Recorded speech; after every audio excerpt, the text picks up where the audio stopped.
NBA Straya. How you going? How you going, TGIF? Am I right? I'll tell you what, I'd hate to be a tin in about 45 minutes. This is NBA Straya. I am your host, James Clements, here in the Larryama Studios for a big weekend preview show. That's right. Today, we're getting to the very pointy end of the season, so we've got the 10 things to watch in the last 10 days of the season. We've got 10 days left. Chaos. We've got a Ja Morant game winner today. Pew, pew, pew, pew. We've got good Dame and Brunson news. We had an awesome Warriors-Lakers game to finish off the week. So I'll wrap all that up in the game wraps. We've also got That's on the Knife, Oh Mate, No Mate, Spud of the Night, Better than Lonzo, Ball, Dickhead of the Week, and the Magic Tweet of the Week as well. What have we got? Some yeah-nahs, the unpopular opinion of the day, and OUTBACK Takehouse. I really like this OUTBACK Takehouse. It's a flame grilled take. There's an Andrew Gaze Great MAMBA Award, game previews for the weekend, Australian Player Watch, and that'll be it. That'll be nice, I reckon. So, let's get into it, shall we? Without further ado, episode 1239 of NBA Australia. Let's go!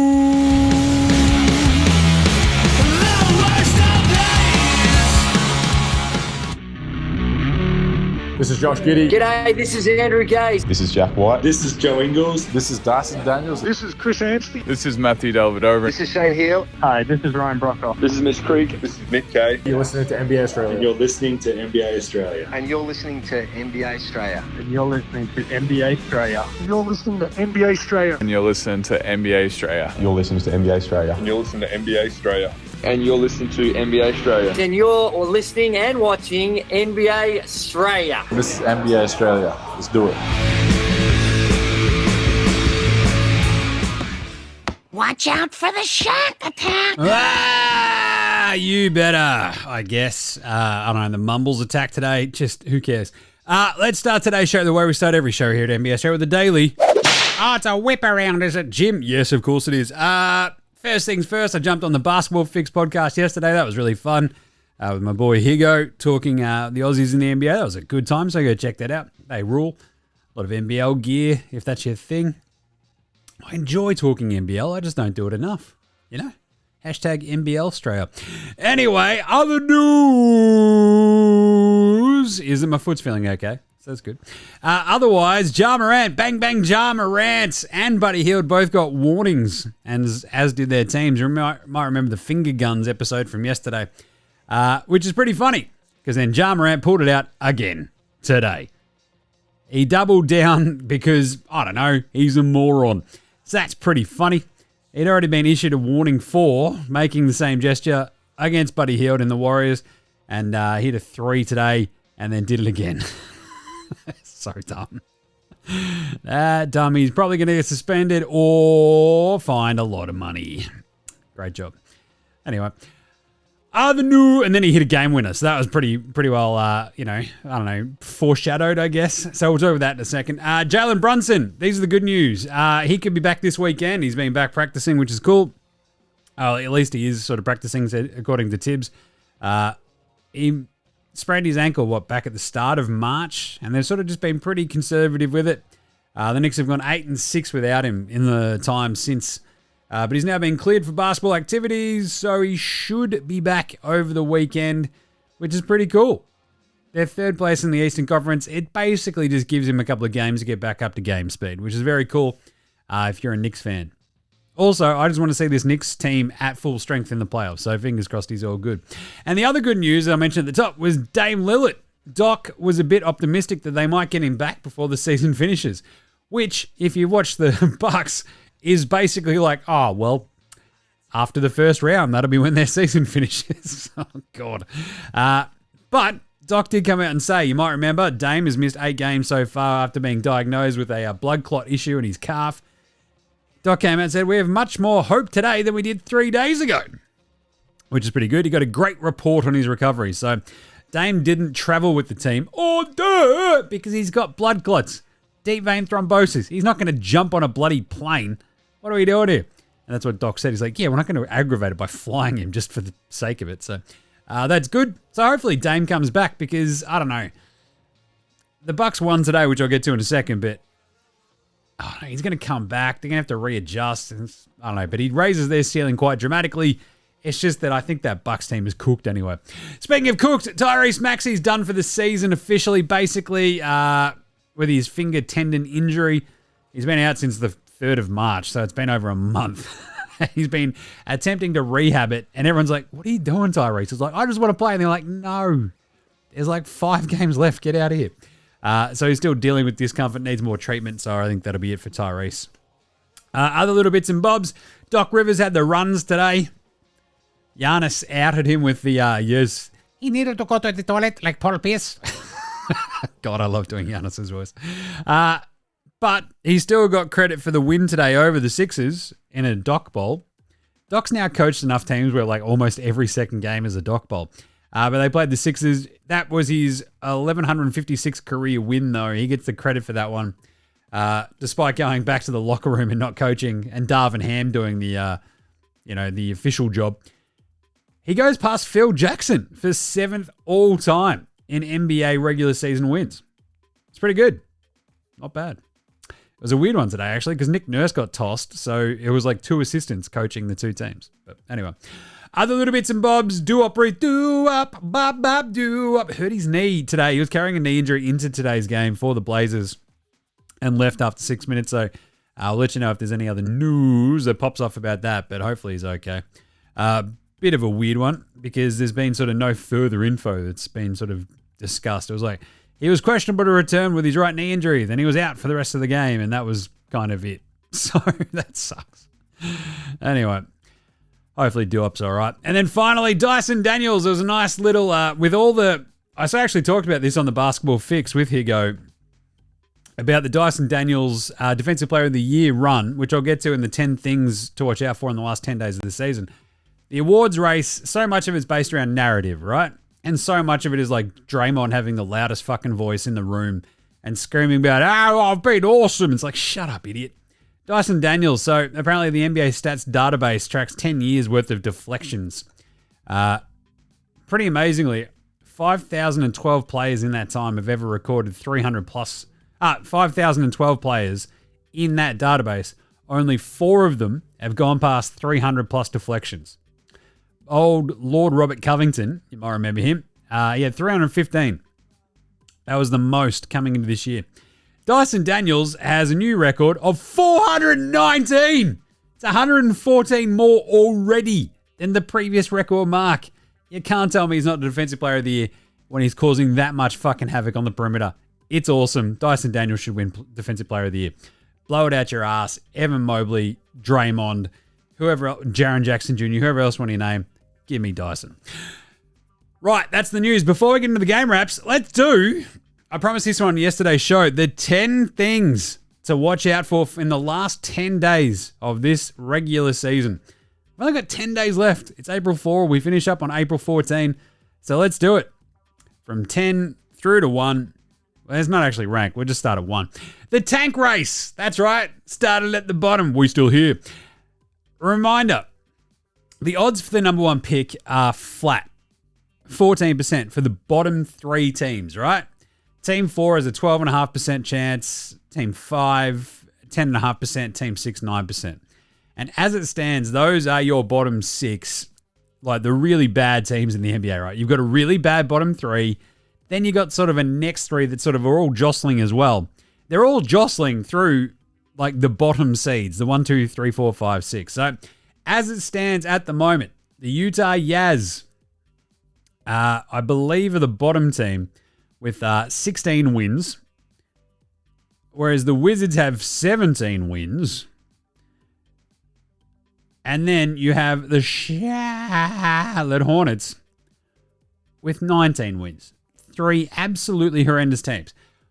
The thing is, right, they're all probably all but locked in as the bottom 3 because the Pelicans have 21 wins, Philly 23, and Brooklyn 25. With, 5-ish, 4 or 5-ish games sort of left for everybody, it's going to be pretty hard for those sort of, the bottom 3 to be jumped by the next 3. And so it sort of changes between the 4, 5, 6 because the 4, 5, 6 chances at actually jumping up into the 1 spot, I mean, that's 12.5%, 10.5%, 9%. It's minuscule percentages, but you'd rather have a 12.5% chance than a 9% chance. So it's going to be tough, I think, for Brooklyn to lose out and have the Pelicans win a couple of games and sort of screw it up. Same with Philly. So it might be locked in, but we're going to keep an eye on it because that jostling for the Tankathon race, for the Cooper flag, capture the flag, as it's sort of known as, it's going to get more and more intense for these last 10 games. So I'm just saying, as it stands, Utah, Washington, Charlotte, New Orleans, Philly, and Brooklyn. Yeah, I wouldn't be watching too many of their games, but just keep an eye on what happens in those games. Let's go a little bit higher up in the East. The 5-6 seeds in the East. This is an interesting one. So, in the last 10 days of the season, at the moment, we've got Detroit versus Milwaukee. It's Algonquin for the good land. It was the good land today because they moved back up into 5th.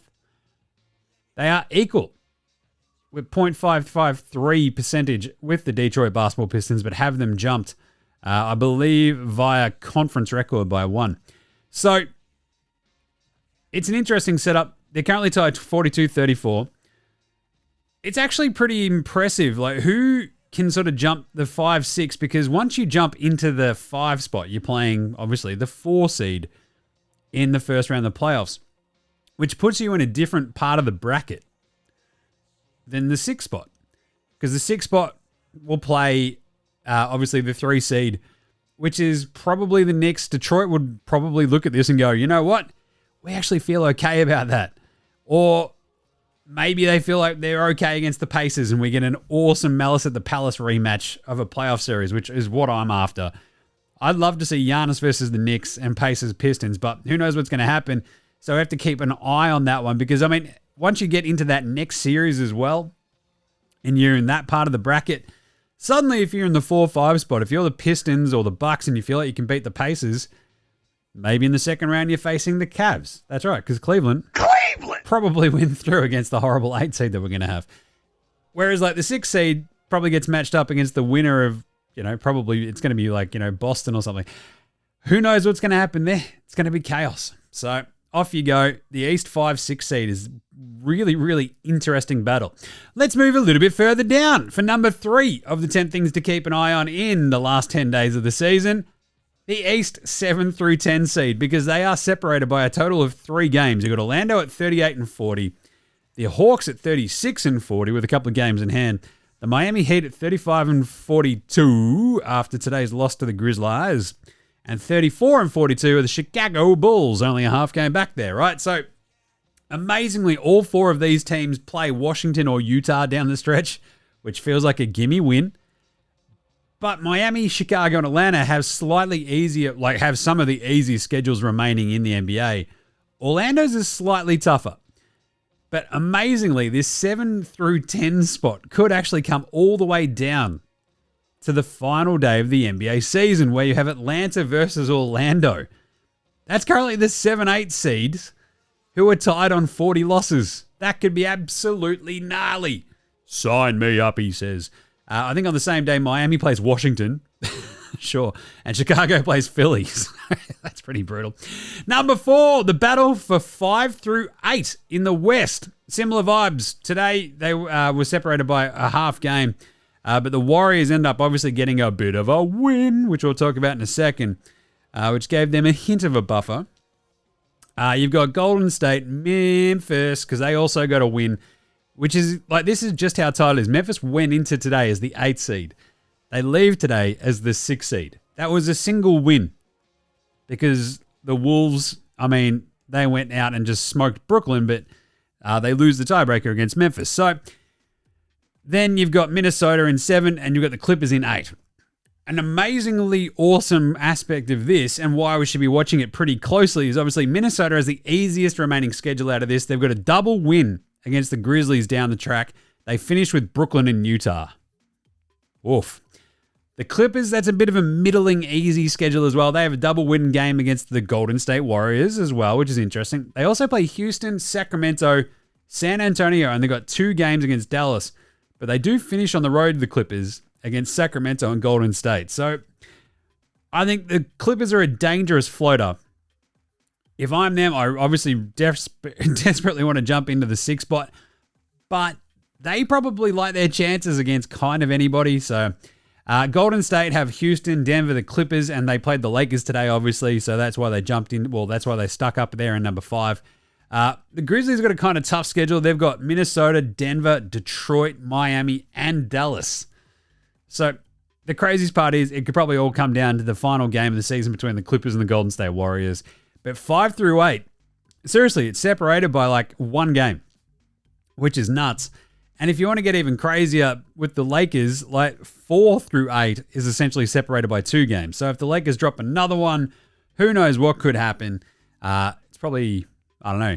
Adam Silver will be like, you know what's awesome? Having Lakers Warriors in the first round. We're going to make so much money. It's like you've already made the money, Adam. What are you talking about? Anyway, 4 through 8 in the West is chaos. Number 5, what we're looking at in the last 10 days, what's happening in Memphis. So Ja Morant's out there shooting guns. Oh, bang, bang, Morant. Can they turn this entire ship around in time for the playoffs and stick fat in that top 6? Can Ja stop making finger guns? Can they get this offense singing? Who knows? But they got a massive win today against Miami. Keep an eye on what is just going on in Memphis. They're the least sexy, I think, out of that top 8 teams. But they are one of the more interesting down the stretch here. As I mentioned, they play Minnesota, Denver, Detroit, Dallas. It's a bit of a rough run. Anyway, number 6, who gets the 10 seed play in the West? This is just, again, these battles are pretty hilarious because it's like, who's got the chance to play 9, 10 and to play in and then have a chance to go up against either the Wolves, the Clippers, the Grizzlies, or whoever in the second play-in game. And it's like, Dallas, Sacramento, and Phoenix. Just line up, idiots, because one of you is going to get just smashed. But keep an eye on that. Like Dallas, Sacramento, and Phoenix, they are separated. Dallas looked a little bit okay after a big win the other day. And, I mean, Anthony Davis's game winner was huge, obviously, but that leaves them at 38 and 39. They're 1.5 games up on the Sacramento Kings. So the Kings and the Suns are separated by 1 game, so you got to keep a very, very close eye on the Kings, who are just in an absolute tailspin at this point. So, as I posited yesterday, they might be tanking out of the playoffs to keep their first-round pick because they have to send it away if it lands in the 13, and they're currently 13th. So, if they drop out of the playoffs, they'd be 12th. Number 8, sticking with the Suns. How do the Suns respond to Coach Bud's and not having KD for a couple more games? Is this going to be the final 10 days of the NBA season? Will this be a 10-day death march to the end of the season as the defense just continues to fall apart for the Suns? Or will they respond and give Buds a bit of a chance, get into the play-in game, the 9-10, maybe have a crack at that and win that against Dallas to give themselves a shot at the loser of 7-8, and maybe, just maybe, scrape into the actual playoffs by beating one of those teams? I don't think it's going to happen. But it's going to be crucial for Coach Buds' future there in Phoenix if they show even a hint of a fight, if they feel like they go, oh yes, we want to play for Buds, he's our man. Otherwise, it's going to be like, what, the 3rd, 4th coach in a bunch of years for the Phoenix Suns, which is just, it's pretty funny. Monty Williams, Frank Vogel, now Buds, who knows? Chaos gear. So keep an eye on the Suns. Are they going to show some fight? They're 9 and 10. Of the things we're keeping an eye on for the last 10 days, number 9, Defensive Player of the Year, and the other awards. Can Atlanta get behind Dyson and give him a big push? You'd hope to see that. Atlanta is a weird one because they just don't have much of a media profile despite having a really big media market. It's just like a kind of unsexy team a lot of the time. It's always going to be like that. It's really hard to get past that. But Dyson, can they get behind him and really put him over the edge in the last week and a half of the season? Can he put up like another 5 or 6 steal game? Can he get a quadruple double with steals? Because it's like, I talked about this on the Basketball Fix, right? The coolest thing about the Josh Giddey moment of hitting that game-winning half-court 3 was that it became a moment. It really puts Giddey back on the map. It sort of solidifies all the work that he's done over the last, month and a half since the All-Star break. The same would go for Dyson if he can get 1 or 2 of these just massive standout games where he's absolutely everywhere, causing all sorts of havoc. That could win him Defensive Player of the Year. Can he pull those off? The other one is like, I don't know, are they going to let Draymond dictate terms? Are they going to let, OKC putting Lou Dort out in front of everybody going, look, Dort's incredible. It's like, all right, settle down. Dyson's amazing. The same thing goes for Most Improved. Can they put him up for Most Improved? can they successfully argue that it shouldn't be the most lived up to expectations award, which is what I've always yelled about. I hate it. If you're a top 5 pick, you shouldn't be allowed to be winning the most improved award. Sixth man of the year, coach of the year. Like, how do these races sort of flesh out in the last 10 days? Coach of the year is probably done between Kenny Atkinson, Mark Daigneault. Their teams have already won 60 games. And sixth man, will they go with Peyton Pritchard because the Celtics have got this massive national profile? Will it go to Ty Jerome for the thinking man's like guy? Maybe Malik Monk. Who else could be out there? Like, we've got plenty. Well, Malik Monk, well, he's actually started probably. Malik Beasley. Take your pick of any Malik. It's probably not Malik Monk because he's started too many games now, but Malik Beasley there in Detroit, he's been fantastic. Is one of these guys going to get it? Who knows? We're going to find out probably in the next 10 days. And then finally, the same goes for MVP. Is it SGA or is it Jokic? Because this is where the narrative can turn. You've got 10 days left. Jokic had a 60-point triple-double the other day. We've never seen this before. SGA, can he salt it away by having like one or two just like really solid performances as his team, which is currently 64-12. So they've got 6 games left. Can they just win all 6 of those and finish, 70-12? Which would be absurd. Could they do it? Probably not, but I don't know. SGA, if he does that, if they touch 70, he's a walk-in MVP. If they get to 68, he probably still gets there too. Because at some point, you're going to be judging like a 68-win team of OKC versus like a 50-win team for Denver. Or can Jokic give us another couple of 60-point triple-doubles to maybe start swinging that narrative of where we just go, he's just the best player on the planet.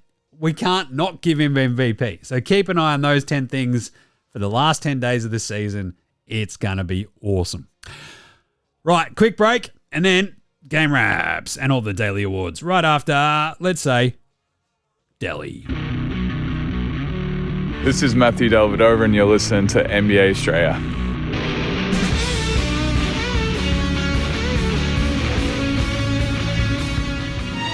All right, let's do some game wraps from today. Game wraps. That's right, the game wraps. We had 6 games. I mentioned in this morning's video, if you're not watching the videos every morning, the reels on Facey IG, TikTok, YouTube, all that good stuff, Twitter. I mean, it's a fun one. Because of my foot being rooted, I've just been sitting in the backyard with one of my many morning coffees, just having a bit of a chin wag, putting out the vibes for that day. And of course, all the vibes are also over on Dabble. Use that code NBA Straya, and you can follow along all my picks. We had a bunch of same gamers today as well.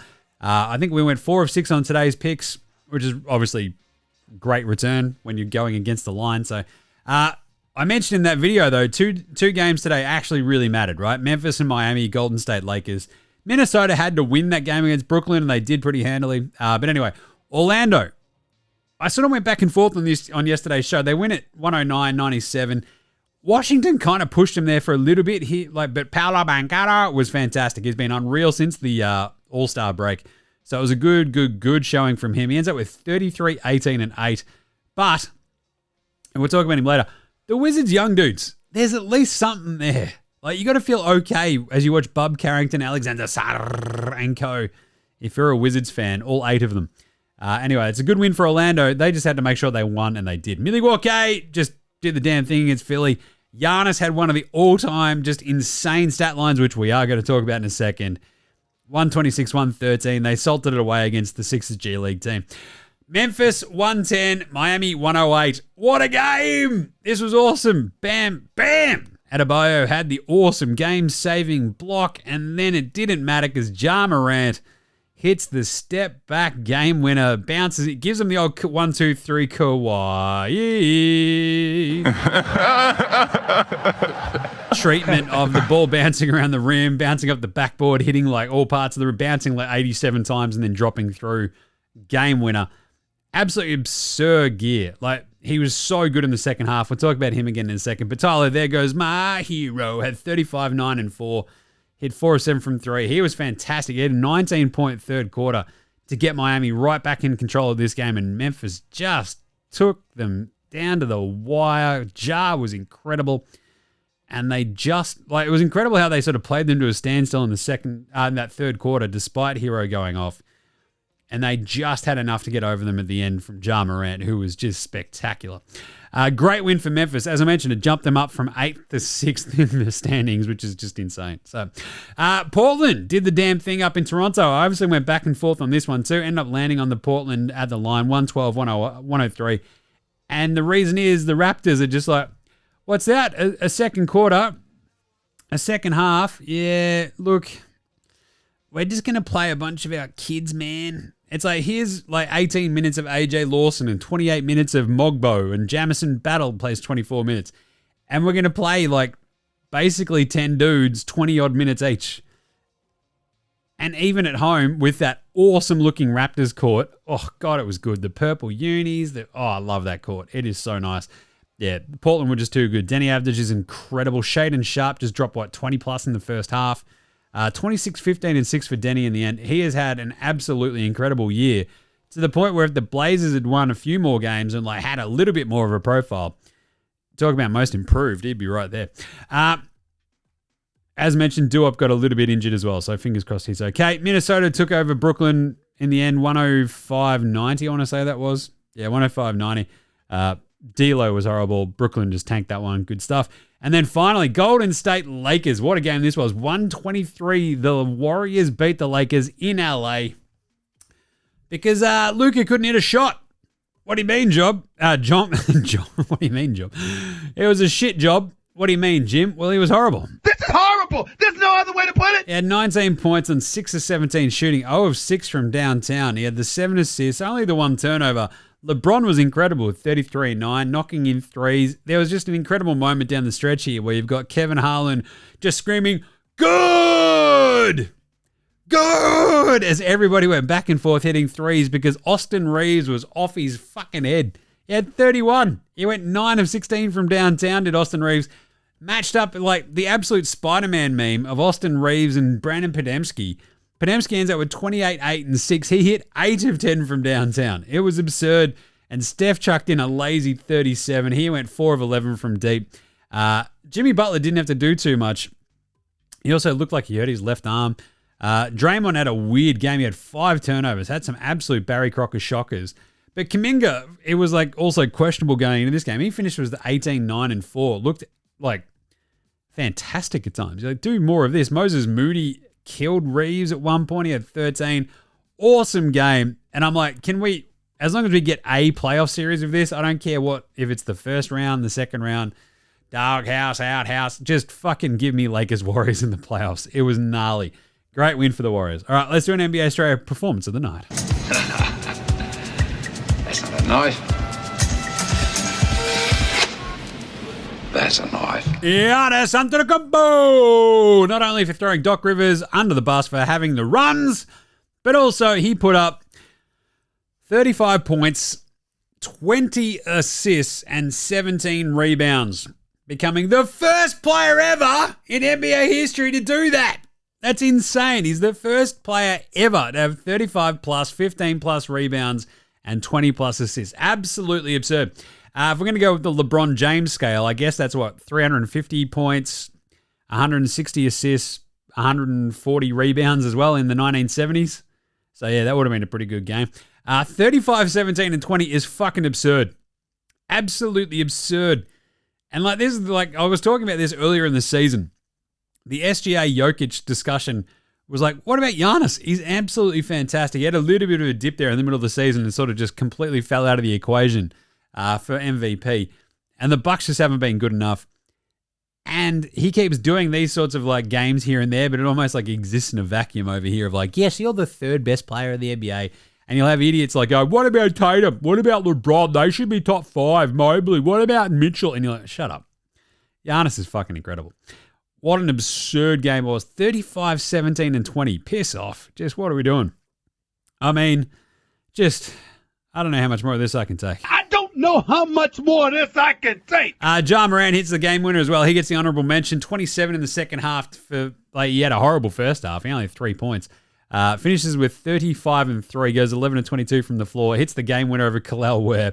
An honorable mention, Shaedon Sharp, absolutely unreal. 36, 6 and 5 with a couple of steals, back up in Canada. He was absolutely unreal. That's an equal career high for him. You had Denny Avdija, as I mentioned. You had Podemski going off for 28, 8, and 6. Reeves with a 31, 6, and 3. 33, 5, and 9 for LeBron. And 37 and 6 for Steph. But wow. Giannis had 35, 17, and 20. You're just taking the piss at that point. All right. How about a spud of the night, though? Spud, spud, spud, spud, spud, spud, spud, spud, spud, spud, spud, spud, it is spud of the night. Spud of the night. We had plenty of spuds. I don't like crapping on the young dudes. Cole Swider. Cole Swider. Get him, Cole. Get him, Cole. Yeah. 0 of 8 for Cole Swider. 0 of 6 for D'Lo is probably actually the biggest spud of the night. He played 12 minutes, did our man D'Angelo Russell, against the Minnesota Timberwolves. You might remember he's a former Timberwolf. He's like, yeah, that's it. I'm exactly what they need. Not today. He had 1 assist, 2 turnovers, 0 of 6 shooting, 0 for rebounds. That is a man who's already gone 1, 2, 3 Cancun in his brain. In 12 minutes, like Jordi Fernandez was asked afterwards, like, yes, we needed to see how everybody else played. And you're like, yep, that checks out. He's just like, yes, this man is already fucking in Cancun. This is bullshit. Yeah, thanks a lot, D'Lo. 1 of 9 for Donte DiVincenzo. 2 of 10 for Mike Conley. 2 of 8 for slow-mo Kyle Anderson. It's amazing that's why that Wolves Brooklyn game was only a 15-point margin. Because the Wolves just couldn't hit a shot. Scotty Barnes goes 2 of 8. He had 6 of 23 for Desmond Bain. And that's about it. Yeah, obviously I mentioned Luka not being able to hit a shot as well. 6 of 17. 0 of 6 from 3. It was pretty brutal. But otherwise, he was pretty solid. And nobody shot the magic number today, which is just a bit of a shame. What are we doing here? You're breaking my heart. Anyway. Right. How about Old Mate No Mates? Old mate, no mates. Old mate, no mates. Old mate, no mates. Old mate, no mates. Old mate, no mates. Old mate, no mates. Who's got no mates today? Kalel Ware. Got a pigeon guarding me. Got a bucket, win the game. Go get a bucket, win the game. A pigeon guarding me. Ja Morant, just after the game, saying Kalel Ware's a pigeon. That was what? Otherwise, Ja Morant getting booed in Miami. The crowd really were, he's like just copping this booze. And he's like, yep, they just woke me up for the second half. I'm pretty sure they ain't happy going home now. And then he throws Kalel Ware under the bus. Ja Morant, just absolute old mate. No, he's on this absolute awesome villain tear. And I'm going to talk about this in Yeah and Ha's, but kind of like lean into it. Why not? But that's definitely, he was old mate no mates today in Miami. That's for fucking sure. Pantsing of the night.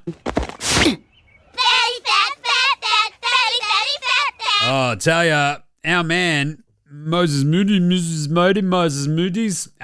killed. He absolutely straight killed. So he got straight killed. Austin Reeves. That man he didn't know what hit him, and Moses Moody just fucking trucked him on a dunk. That was an absolute, Austin Reeves is like, he's never looked whiter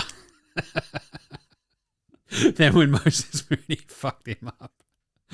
Oh, fuck yeah. All right, better than Bronny James. Lonzo was the best player in high school. He was the best player in college. You think he'll get to the pros and be like, I made it to the pros, now I can be average. Coming for everybody. Coming for everybody. How about Adam Boner? His name was Boner. 28 points, a career high. He went 13 to 15 from the floor. He had 6 rebounds, 3 blocks, and 2 steals. Like, this is kind of like the cool thing. Like, Sixers fans are just like, it's the season from hell for them. They've had an absolutely horrible time. But watching Adam Boner, his name is Boner, has been like a revelation. They're like, oh, cool, we've got a backup big who's just going to play and probably start a lot of games because Joel Embiid is fucking cooked. So as long as you got a dude, that's pretty nice. And also Bub Carrington. I mentioned him at the top in that Wizards game. He was absolutely awesome against the Magic. We got a Harry Potter Bowl. I forgot to mention that one. The Wizards versus the Magic. You're a wizard, Harry. 12 of 18 from the floor, 7 of 10 from 3, 32 points, 9 rebounds, and 7 assists. And this sort of like the same thing as the Adam Boner aspect for the Sixers. Bub Carrington for the Wizards. Like Wizards fans, all 8 of them are just going to be like, fuck, he's pretty good. Check that out. And you look at like their raft of draft picks over the years, there's so few of those guys where you're like, fuck, he's not bad. And they trade away Denny Avdija, and look what happens. He's awesome. They keep Corey Kispert, and you're like, he's fine-ish. But Bud Carrington is popping off, and he's really fucking good, just FYI. So he and Alexander Sarr, it gives you like a nice sort of foundation to build upon, I reckon. And if you get Cooper Flagg in the draft, who fucking knows? Right, it is Friday. Let's do a magic tweet of the week.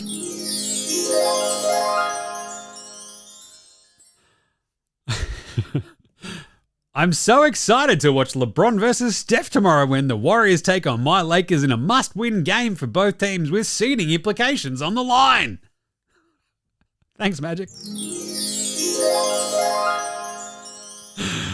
I'm excited about today's announcement that my friend Alex Rodriguez and his partner Mark Laurie became the sole owners of the Minnesota Timberwolves. Thanks, Magic. I want to congratulate former NBA superstar Carmelo Anthony on being elected to the Naismith Basketball Hall of Fame. Clap emoji at Carmelo Anthony. What do we say? Thanks, Magic. He just won an absolute tear of absolute awesome Magic tweets, and I could not be happier. Nothing makes me happier than a good Magic tweet. All right, finally, Dickhead of the Week. Dickhead of the Week!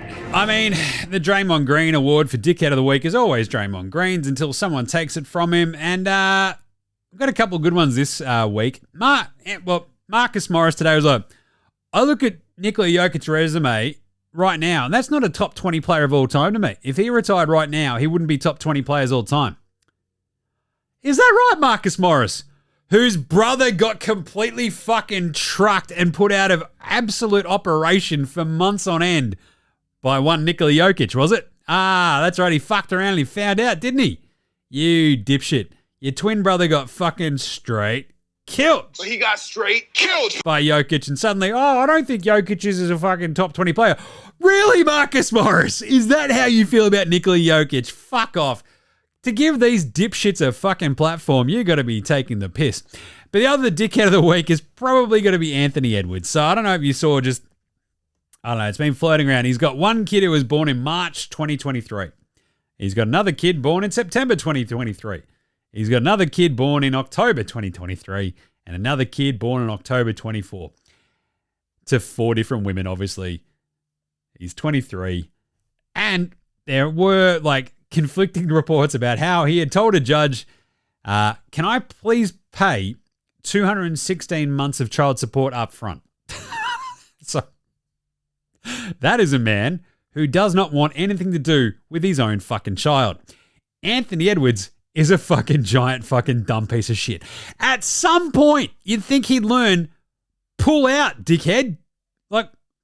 Quite literally, pull your dickhead out. It's not rocket surgery. You know how hard it is to have 4 kids in that short amount of time? It's actually genuinely difficult. I get that you're doing a lot of rooting. That's fine. But really, 4 different kids to 4 different women, that just means you're a fucking idiot. At some point, you're going to go, after the second one, within 6 months, basically, you're going to go, maybe I should pull out. Or maybe I should wrap it up. Nope. He doubles down. He's got another kid in October 2023, another kid in 2024. And at some point, there's some person who's out there going, yeah, I'm going to root Anthony Edwards. And guess what? This dummy's probably not going to wrap it up. And I'm probably going to get fucking 18 years of child support out of him because he's a dipshit. How dumb can you be, Anthony Edwards? That is just so fucking dumb. 4 kids within a year and a half. That is absurd. But also the dickhead of the week. I mean, that's all dickhead of the week vibes. But then to also tell the judge, I don't want anything to do with his baby mama. I don't want anything to do with his kid is just absolute piece of shit work. Come on, man. You got fucking laid. You did your rooting. These are the consequences, you fucking idiot. Anyway, let's do some yeah-nahs after I say this. This is Cam Glidden. This is Anthony Drimmick. This is Mitch McCarron. This is Jason Kadee. This is Daryl McDonald. Hey guys, this is Hugh Greenwood. Yo, what's going on? This is Illy. This is Mark Worthington. or commonly known as Wertho, and you're listening to NBA Australia. You're listening to NBA Australia. And you're listening to NBA Australia. And you're listening to NBA Australia. You're listening to NBA Australia. You're listening to NBA Australia. You're listening to NBA Australia.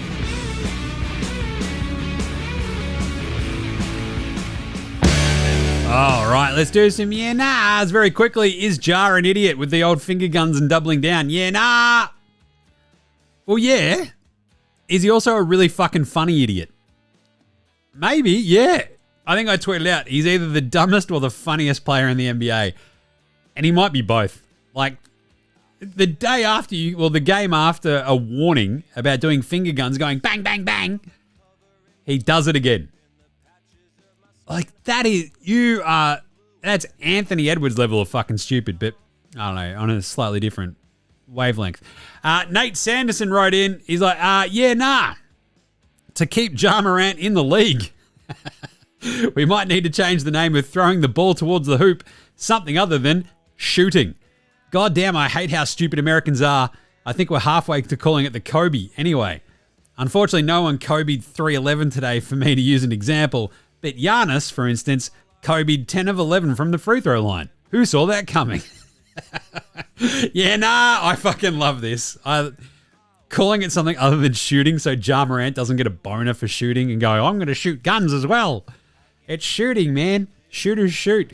That's absurd and very, very, very funny. He is remarkably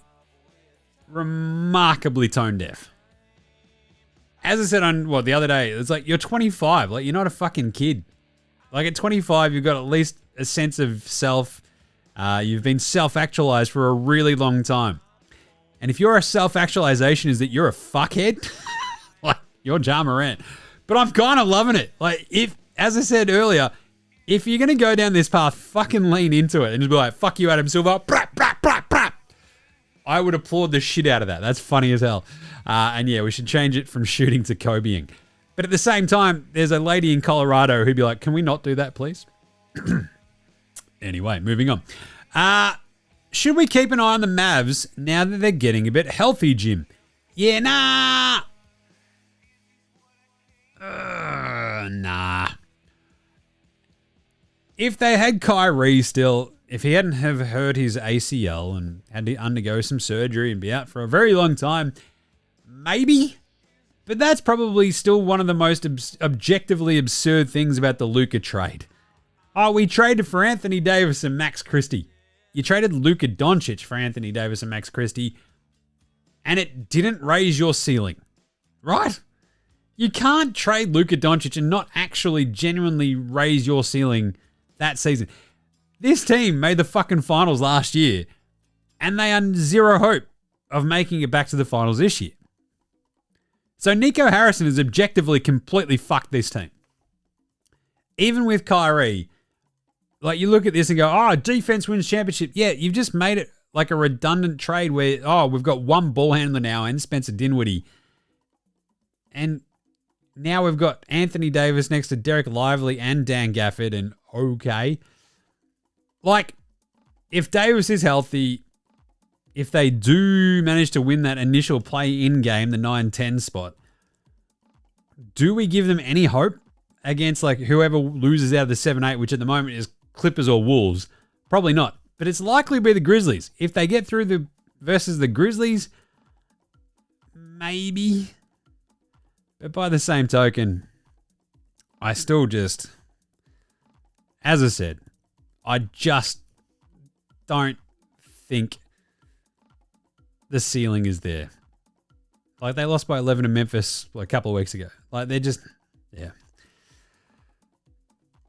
They might be they're more fun now that Anthony Davis is back. They're not quite as moribund, but still. Anyway, unpopular opinion of the day.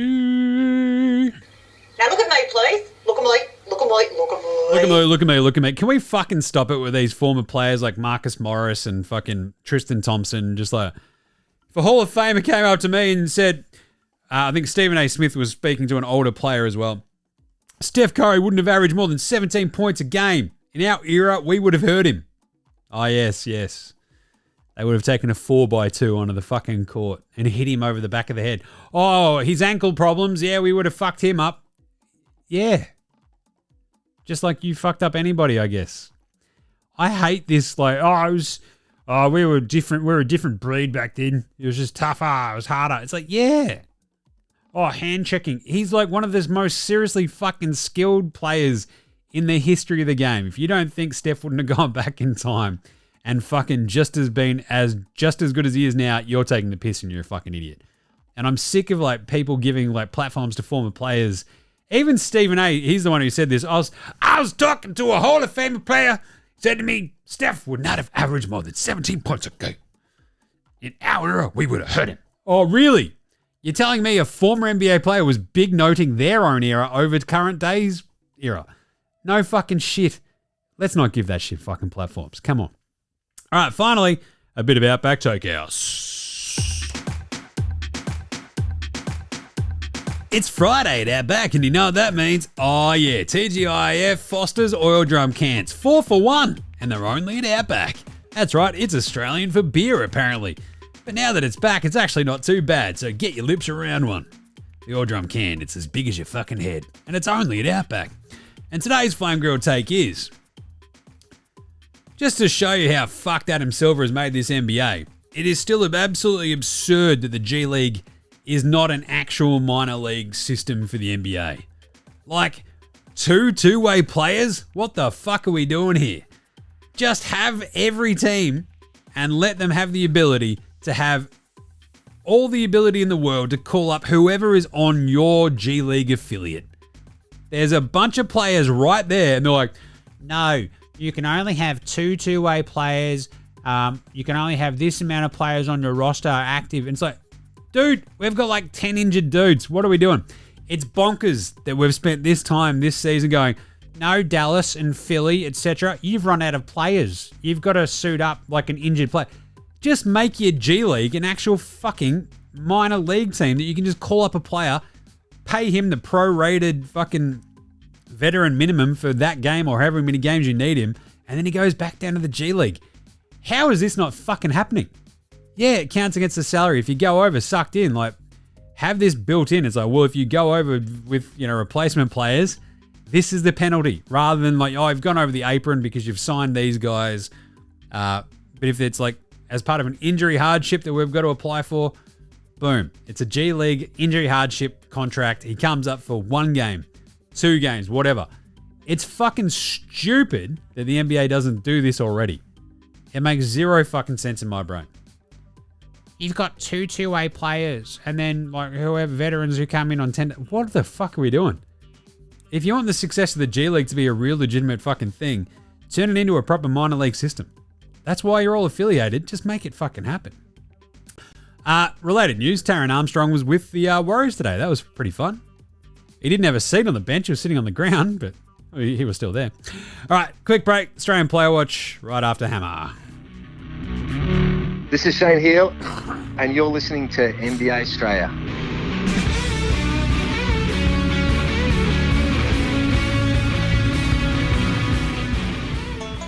All right, let's do it. Very quick Australian Player Watch today because we didn't have too many Aussies in action. We had, Jingle and Joe Ingles did not play coach's decision against Brooklyn. We had our man Do-Up leave after 6 minutes against the Toronto Raptors. With his right knee complaint. Hopefully he's all good. He had 2 points, 1 rebound, 1 assist, and 1 steal in that time, though. So that's good. And Aussie Matty T, in that same game, of course. 25 minutes he played against Toronto. He had 5 points, 3 rebounds, 1 assist, 3 more steals, and a block. He's an absolute weapon, is Aussie Matty T. 2 of 4 from the floor, 1 of 1 from downtown. Not bloody bad. And as I mentioned, Taron Armstrong was there against the Lakers. He was actually on the active roster for the Golden State Warriors, but didn't play in the end. Did not play coach's decision. So hanging out with Trace Jackson Davis and Pat Spencer and Kevin Knox. So good on you, Taron. It's pretty good seats at least, if nothing else.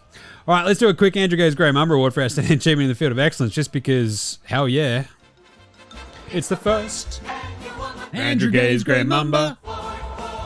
Outstanding achievement in the field of Excellent. Giannis being the first player to ever have 35, 20, and 17 is fucking insane.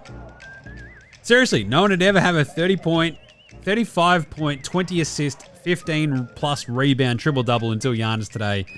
35 points, 20 assists, 17 rebounds. Yeah, I already gave it like a big shout earlier, but it is still incredible to think about these numbers. 35 points, 20 assists, and 17 rebounds. Yes, it came against the G League Sixers, but god damn, that is unreal. What a game. What a game. And if we want to do a quick Luke Longley role player of the week, I mean, how good's Podemski been?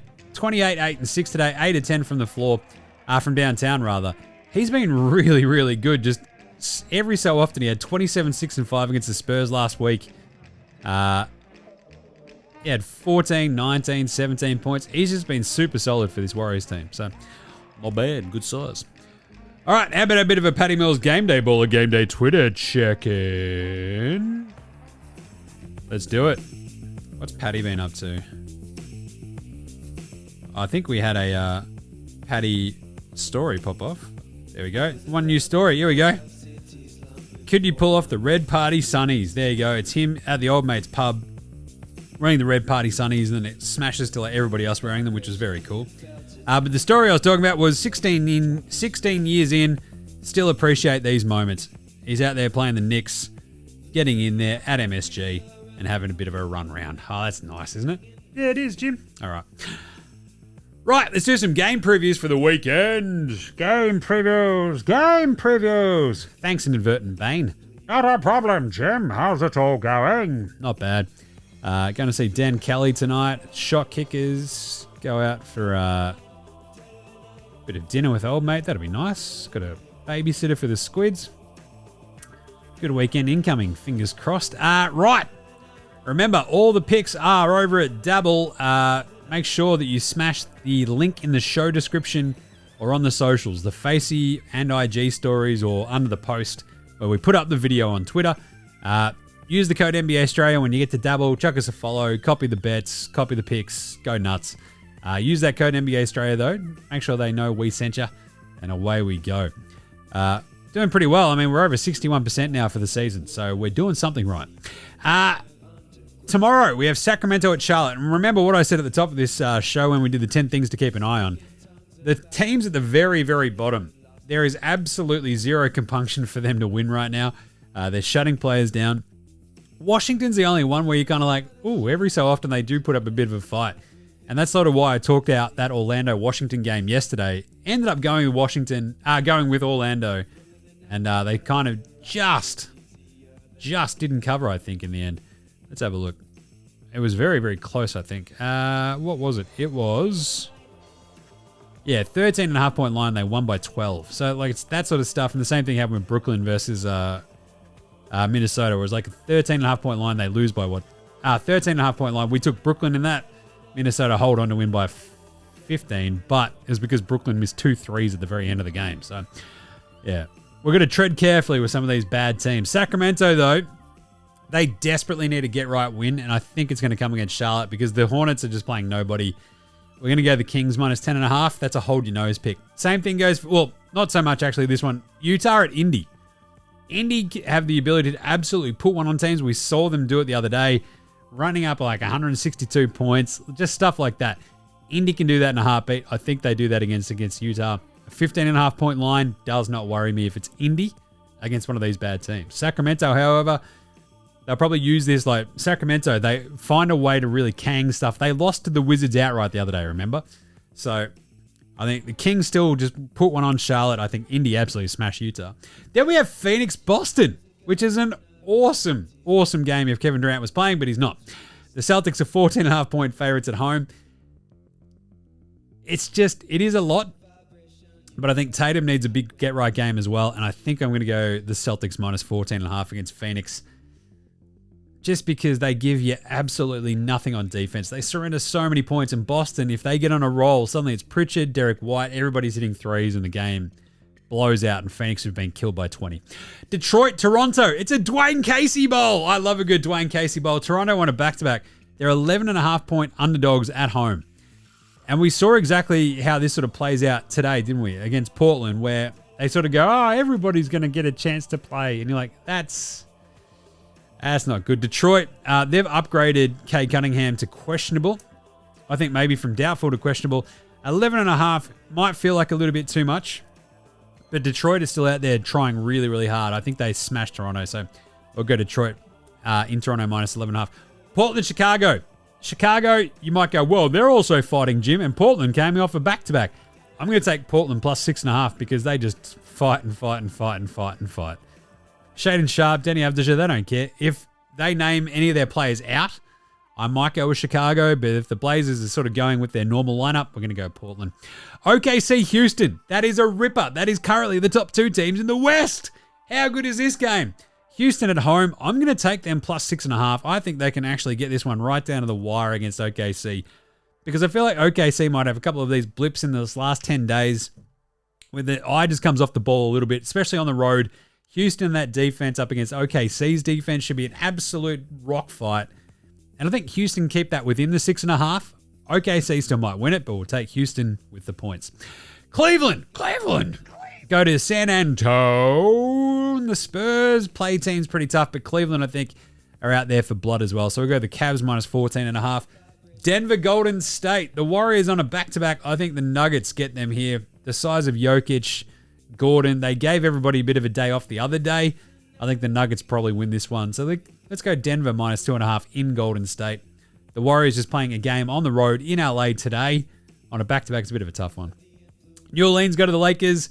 The Lakers obviously on a back-to-back as well, but the Pelicans are, as I mentioned, not incentivized to win. A 13.5-point line might give you a bit of pause, I think, with this Lakers team, but we just saw Reeves. This is with Luka missing almost every shot that he took, it felt like. LeBron playing an awesome game. Even if they rest LeBron for this one, I think the Lakers can still smash this Pelicans team, who are just abysmal. Dallas Clippers, another great game. Tomorrow's lineup is awesome. What an awesome Saturday this is. Dallas at the Clippers. They played 2 games in LA to the Mavs, which is a fascinating setup where they get basically these back-to-back games against the Clippers, which will almost kind of decide where both these teams will be sort of punching on for the playoffs, right? If Dallas lose both, they're basically locked into the 9, but they could still slip back down to the 10. The Clippers, if they win both, they could be fighting all the way back up into this 5-6 spot. So even all the way up to 4, who knows? I think Dallas, I don't think they'll play AD one of the 2 games, right? So keep an eye out for the injury report. For the moment, I think Dallas will go really, really close in one of these games. So let's say the first one, because we've got a line for that, plus 9.5 in LA. And in the second one, we'll just go the Clippers head-to-head. It's a fun game. Dallas Clippers. Sunday, we've got the Knicks at Atlanta. That's the Trae Young. I hate the Knicks so much game. I think the Knicks win that one, but Atlanta make them work. So I'd probably go the Hawks at the line, but we'll go the Knicks outright for the minute. Memphis, Detroit. Awesome game. Detroit on a back-to-back. I think Memphis have a bit of belief after today's game in Miami. They go from Miami, they probably party tonight, then they go up to Detroit. They play there on Sunday, our time. I think the Grizzlies get them. Minnesota and Philly, that's a walkover. Milwaukee at Miami, awesome game as well. Giannis up against Bam. Who knows what's going to happen this one? I might take, after Miami played so well against the Grizzlies today, I think the Heat have a bit of a chance to win that one. The Bucks just still look pretty wonky. I mean, they killed the Sixers today, but who cares? Dallas Clippers, as mentioned, I reckon we'll take the Clippers in that one. Then on Monday, we've got a big slate. Chicago at Charlotte. The Bulls should absolutely kill them. Toronto, Brooklyn. Who can out-tank the other? I think Toronto out-tank. I think Brooklyn out-tank Toronto. Toronto win this one in Brooklyn. Lakers, OKC. You beauty! That's an awesome game for you Monday morning. We're going to go the Thunder in that one. I think their defense cranks up against the Lakers. That should be really fun. Atlanta, Utah. Oh, the Hawks should smash them. Boston, Washington. Celtics should kill them. Cleveland, Sacramento. A little bit more interesting, but I think the Cavs are way too good for this just really frustrating Kings team. San Antonio, Portland. We'll go the Blazers there. That's actually a really strange matchup as well. You got these two teams just outside of the play-in race, almost kind of jockeying for their actual sort of tankathon. I think Portland care less about that than Spurs, so I think Portland win that one. Knicks, Phoenix. Woo! Woo! I think we get the Knicks win there against the Suns, and the Suns start to tailspin. Denver host Indy, a good ABA bowl. We're going to have the Nuggets against the Pacers at home. The Nuggets, having played 2 days prior to that, I think they're a little bit too good for Indy, but that should be a really good game. I'd probably take Indy at the line in Denver, just saying. But Denver might win that one. Houston Golden State, another great game as well. I'm going to go the Rockets. I think their defense is going to be absolutely swarming over this Warriors team. We saw the Warriors get bailed out a bunch of times today. I think Houston might struggle to score, but I think they can win against the Warriors. That's going to be a great game. And then we finish off with the Bucks and the Pelicans. We'll go the Bucks at the end of that Monday. What an awesome weekend ahead, which is pretty crazy because we've got some pretty bad teams right now. As we talked about in that 10 things to watch out for the last 10 days of the season, but that's all right. We're going to be there for the last 10 days. Next week is the last full week. But we'll be back on Monday to wrap up that weekend for you. And of course, make sure you're following NBA Australia across all of the socials: Facey, IG, Twitter, TikTok, YouTube. Get around us on Dabble, of course. You can follow all of those picks. We do the picks on the weekends, everything. There's same game multis coming at the Wahoo. You can copy those, jump on, follow along. If you want to sign up, use the link in the show description or on the Facey and IG stories or over on Twitter underneath the video. Jump on, use that code NBA Australia. Got to keep this pirate ship afloat, telling you what. Check us a rating review on your podcast app as well, Apple Podcasts, Spotify, whatever you use on your Android phone. I don't know what they are, but I'm sure they're very good. Yes, we're not going to judge you here. But rate, review, star, all that good stuff. Go check out the Basketball Fix podcast as well. I guested on there with Higo this week. It was awesome. Very fun chat with him. It was basically me just yelling about how great all the Aussies are. But it was a very, very, very fun sort of going back and forth. Big thanks always go to From Oslo for the intro and outro song They Rule. So do House Hatch, Joshua Delarantis, Fascinated Goldmines, Ramshackle Army, Iowa, Sex Jedi, Green, and Dozers there behind all the tunes you hear throughout this show. Smash them on Apple Music, Spotify. If you listen to your bands, do so. NBA Australia supports Australian bands. And that's it. We'll close out with Cooking with Bainesy to finish off your week the right way. And we will catch you on Monday, you dickheads. This is NBA Australia saying, have a good weekend. Look after yourselves, would ya? And let us out.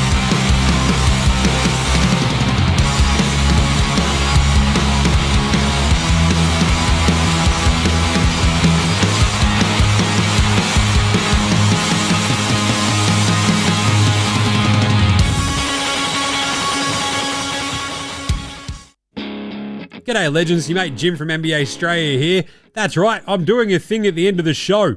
In the business we call it a thing at the end of the show, I guess. I don't know. Either way, all I'm just saying is just make sure you're rating, reviewing, starring, subscribing across all of the apps that you use for NBA Australia. Jump in the comments, give us a shout. We'll bang you in yeah, nahs. Any other questions? I'll have a crack. I've got nothing better to do, basically. Also, just ask any questions, tell me what you want to hear from the show, and sing out and let us know. And of course, if you want to help support the show, jump on the old Dabble, use that code NBA Australia, click on the link that's in the show description or on the socials. It goes up whenever I do the morning vibes, etc. So if that's your thing, jump on there, use that code NBA Australia, and remember, look after yourselves, would you?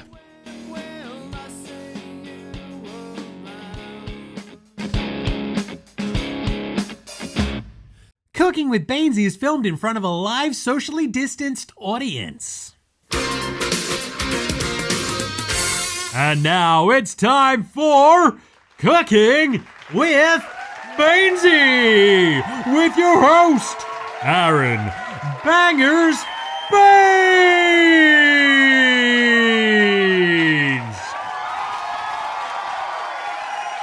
all right. G'day. It's good to see the smattering of you here in this studio. This is amazing. It's nice to see you're all wearing your face mask and you're all socially distanced. Oh, that's beautiful, it is. But the best part is this is Cooking with Bainesy, and I'm your host, Aaron Bangers Baines. And look, in this here very special socially distanced episode, I'm going to get you to whip up an absolute treat. That's right, it's one of my all-time Aussie favourites. You can have it whenever. It's probably the best slab of meat you'll ever bloody eat. Because that's right, it's the secret Bangers Brisket Barbie Bonanza, straight out of Texas. You little ripper. Texas, Australia, I'll tell you what. That's right, I love me a big old slab of brisket cooked up on the barbie for about 8 years. Or in this case, about 8 hours. And it's easy as, mate. You might think it's a bit complicated, but there's nothing less complicated than just cooking some meat. And if you really do it properly and get all your sides bang on, it'll help you keep up this physique, you know what I'm talking about. All right, so let's get stuck in. It is bloody simple, mate. All you gotta do is go down to your butcher, ask him for his best bit of brisket. You might have to call ahead or even ask him, just walk past a few days beforehand, whatever. It's bloody worth it. Get the best brisket you can. Then you duck over to the soupy, get your gear for your spice mix. Now, this is banger spice mix. Brown sugar, paprika, onion, garlic, salt, some mustard, some cumin, and a bit of black pepper. And you're laughing.